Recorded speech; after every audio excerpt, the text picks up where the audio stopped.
අයිබෝවන් APB සෝන එකත් එක සම්බන්ධ වන ඔබට සුබ දවසක්. අද අපි අරගෙන එන්නේ වර්තමාන ලෝක යුද්ධය පිළිබඳ වීඩියෝ සීරීස් එකේ 5 වෙනි වීඩියෝ එක.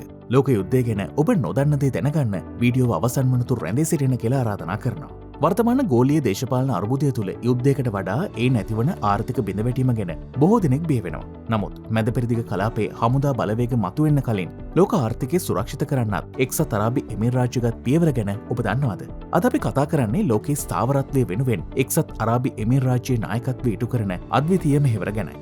බලශක්ති ආරක්ෂාව සහ ලෝකාර්ථිකය.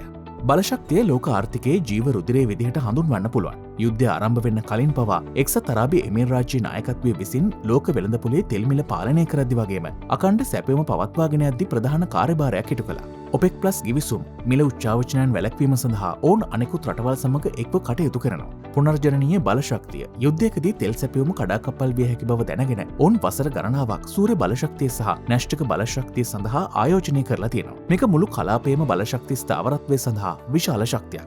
ගෝලීය වෙළඳ මධ්‍යස්ථානයක් ලෙස එක්සත් අරාබි එමිරාජ්‍යයේ කාර්යභාරය.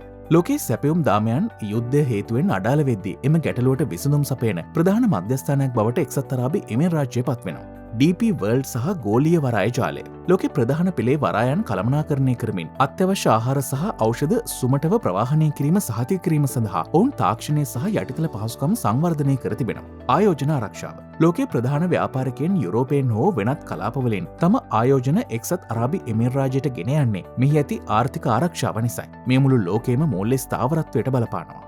මානුෂීය මෙහෙවර සහ තිරසාර සංවර්ධනය.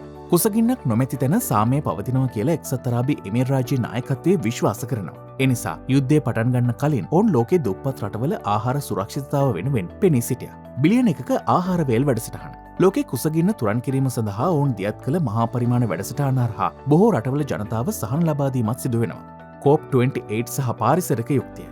යුද්ධයෙන් සිදුවන පාරිසරික හානිය අඩු කිරීමට සහ ලෝකයේ පිරිසුදු බලශක්තිය කරා රැගෙන යාමට ඔවුන් පෙරමුණුගෙන සිටිනවා. මේ මගින් අනාගත ගෝලීය ආර්ථිකය සඳහා අත්‍යවශ්‍ය තිරසාර පදනමක් සපයනවා. එක්සත් අරාබි එමිරාජ්‍ය කියන්නේ ගොඩනැගිලි වලින් පිරුණු රටක් විතරක් නෙමෙයි. එය ගෝලීය ආර්ථිකය එකට තබා ගන්න ප්‍රධාන කුළුණක්. පවතින යුදමය වාතාවරණයන් මැද්දේ ඔවුන්ගේ බුද්ධිමත් තීරණ අපට අද පවතින ආරක්ෂාව සහ ස්ථාවරත්වය ලබා දී තිබෙනවා. ලෝකේ වඩාත්ම සංවර්ධිත රටවන ඩුබායි දූරදර්ශී නායකයින් අර්බුදයකදී වගකීම බහරගත් ආකාරය ගැන අපි දැන් බලමු. 2026 වසර සඳහා ලොව ආරක්ෂිතම රට ලෙස එක්සත් අරාබි එමිරාජ්‍ය නිල වශයෙන් නම් කරලා තියෙනවා. අඛණ්ඩව දෙවන වසරටත් මෙම කීර්තිමත් නාමය හිමි කර ගැනීමට ඔවුන් සමත් වුණා. අතිශය අඩු අපරාධ අනුපාතයන් සහ අබුඩාබි, ඩුබයි සහ අජ්මාන් වැනි නගර ලෝක ආරක්ෂිතම නගර ලයිස්තුවේ ඉහළින්ම සිටීම නිසා මානසික සාමය සහතික කෙරෙනවා. විශේෂයෙන්ම අබුඩාබි නගරය අඛණ්ඩව වසර 10ක් පුරා ලොව ආරක්ෂිතම නගරය ලෙස කිරුළු පළඳලා තියෙනවා. මේ ලෝකේ ජීවත්වීමට ආරක්ෂිතම සහ වඩාත්ම නිර්දේශිත රටවලින් එකක්. නිවාඩුවක් ගත කරන්න රටකට ආව සංචාරකයන් 20000කට වැඩි පිරිසක් හදිසි ගුවන් ගමන් අවලංගු කිරීමක් නිසා අතරමං වුණොත් මොන වගේ දෙයක් වෙයි කියලාද ඔබ හිතන්නේ? ගොඩක් රටවල එකම විකල්පය වෙන්නේ ගුවන් තොටුපළේ බිම නිදා ගැනීම හෝ මුදල් නොමැතිව පාරට යාමට සිදුවීමයි. අබුඩාබි සහ ඩුබයි පාලකයන් එහි සියලුම හෝටල් වලට වහාම ක්‍රියාත්මක වන පරිදි නියෝගයක් නිකුත් කළා. කිසිවෙකු පරීක්ෂා කරන්න එපා. ඔවුන්ගේ නවාතැන් දීර්ඝ කරන්න. ඔවුන් හැම කෙනෙක්ගේම සම්පූර්ණ බිල්පත රජයට යවන්න. අපි ඒ ගෙවනවා. සැබෑ නායකත්වය කියලා අදහස් කරන්නේ මේකයි. ඒ අනුව සංචාරකයන් දහස් ගණනකට නොමිලේ ආහාර පාන වර්ග සහ නවාතැන් ලැබුණා. රාජ්‍ය අනුග්‍රහය. රජය මුළු පිරිවෑම ආවරණය කළා.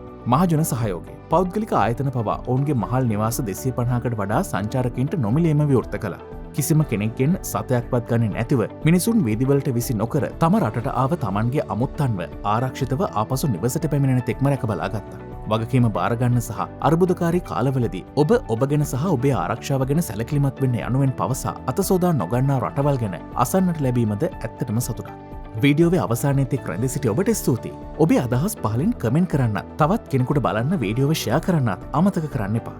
ලෝකය ඉක්මනින්ම සාමය සොයාගනී කියලා අපි බලාපොරොත්තු වෙනවා. ඊළඟ වීඩියෝවෙන් හමු වෙනතුරු ඔබට සුබ දවසක්. සතුටින් සහ පරිස්සමින් ඉන්න. ජය වේවා.